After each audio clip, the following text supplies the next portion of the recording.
YouTube ప్రేక్షకులందరికీ శ్రీదేవి శరన్నవరాత్రుల శుభాకాంక్షలు. నవరాత్రుల్లో భాగమైన 4వ రోజు అమ్మవారిని శ్రీ అన్నపూర్ణేశ్వరి మాతగా అలంకరించి కొబ్బరి అన్నాన్ని నైవేద్యంగా నివేదిస్తారు. కొబ్బరి అన్నం తయారీ కోసం స్టవ్ పై బాణలి పెట్టుకొని అందులో 3 స్పూన్ల నెయ్యి వేసుకొని, నెయ్యి వేడయ్యాక 1/2 స్పూన్ ఆవాలు, 1/2 స్పూన్ జీలకర్ర, 1 స్పూన్ మినప్పప్పు, 1/2 స్పూన్ పచ్చిశనగపప్పు వేసి దోరగా వేయించుకోవాలి.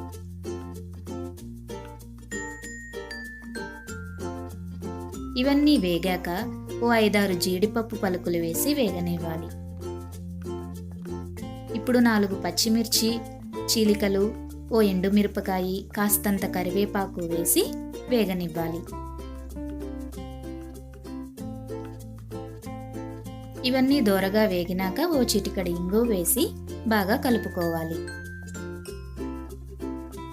ఇప్పుడు రుచికి సరిపడా ఉప్పు వేసి ఓసారి గరిటెతో కలయి తిప్పుకొని సన్నగా తురుముకున్న 1 కప్పు పచ్చి కొబ్బరిని వేసి బాగా కలపాలి. లేతగా ఉన్న కొబ్బరి అయితే కొబ్బరి అన్నం చాలా రుచిగా వస్తుంది.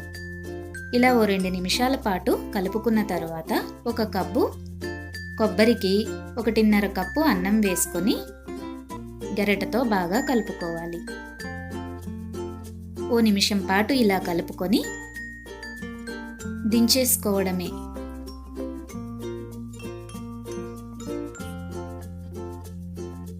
ఈ కొబ్బరి అన్నాన్ని ఓ బౌల్లో తీసుకొని అమ్మవారికి నైవేద్యంగా నివేదించడమే. ఇలా సులువుగా ఎంతో తక్కువ టైంలో కొబ్బరి అన్నాన్ని తయారు చేయొచ్చు. సో ఈ వీడియో మీకు నచ్చితే తప్పకుండా లైక్ చేయండి అండ్ మన ఛానల్ని సబ్స్క్రైబ్ చేసుకోండి.